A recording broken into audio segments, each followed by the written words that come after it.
राधे राधे। जय श्री कृष्णा। आप सभी का स्वागत है आपके अपने चैनल आपकी सखी सहेली में।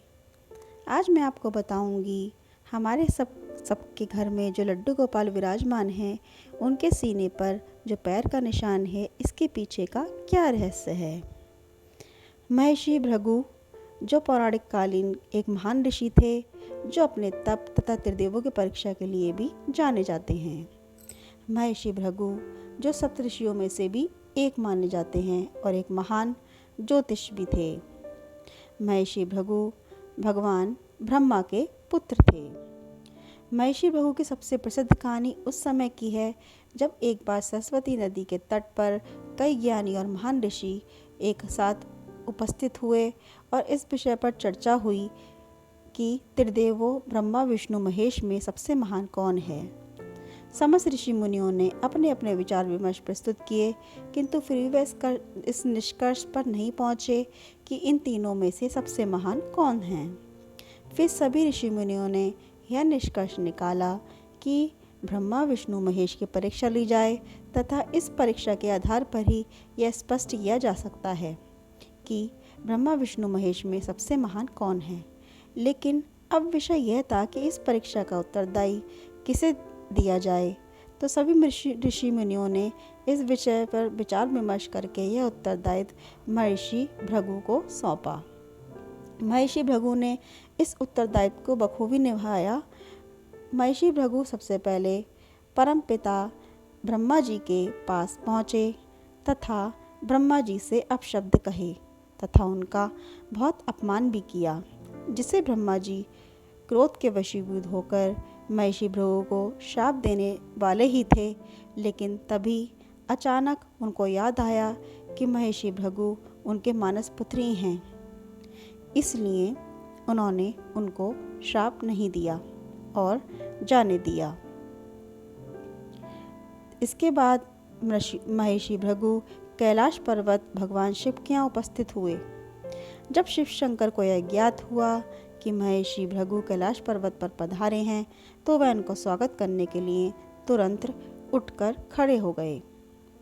किंतु महर्षि भृगु ने महाशिव का भी बहुत आदर सत्कार का तिरस्कार कर दिया और बहुत ही कठोर शब्द उनको कहे। उन्हें सृष्टि की होने वाली विनाशकारी घटनाओं का उत्तरदायी कहने लगे। इससे भगवान शिव क्रोध में आ गए और उन्होंने महर्षि भृगु को मारने के लिए त्रिशूल उठा लिया। किंतु तभी माता पार्वती आ गईं और उन्होंने शिव शंकर को शांत किया।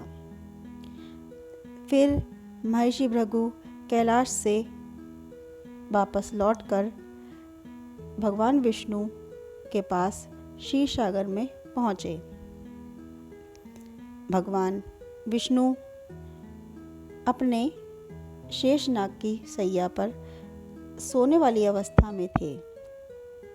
महर्षि भृगु ने वहां पहुंचते ही भगवान विष्णु की छाती पर लात मार दी, जिससे भगवान विष्णु की आंख खुल गई और उन्होंने महर्षि भृगु का बड़े ही मीठे शब्दों में स्वागत सत्कार किया और कहने लगे, हे ऋषिवर, कहीं आपके कोमल पैरों में चोट तो नहीं आई? और उनके पैरों को अपने हाथों में लेकर स्पर्श करने लगे। भगवान विष्णु का व्यवहार देखकर महर्षि भृगु को बड़ा ही आश्चर्य हुआ। तभी सभी ऋषि मुनियों के पास महर्षि भृगु पहुँचे और यह निष्कर्ष निकाला कि भगवान विष्णु ही त्रिदेवों में सबसे ज़्यादा महान हैं, क्योंकि उन्होंने स्वयं छाती पर लात खाने के पश्चात भी महर्षि भृगु का आदर सत्कार किया, जो एक महान व्यक्तित्व का वर्णन करता है। इसलिए त्रिदेवों में सबसे महान विष्णु ही हैं। इसलिए आज तक लड्डू गोपाल के पैर पर जो छाती पर जो पैर का निशान है, वह महर्षि भृगु का ही है। अगर आपको मेरे द्वारा दी गई जानकारी अच्छी लगे तो लाइक करें, शेयर करें, सब्सक्राइब करें और कमेंट भी करें। आपका सहयोग मेरे लिए बहुत ज़रूरी है। अपने सहयोग के रूप में चैनल को सब्सक्राइब ज़रूर करें। मैं आगे भी आपको इसी प्रकार की जानकारियाँ और भी महत्वपूर्ण जानकारियाँ देती रहूँगी। राधे राधे। जय श्री कृष्णा।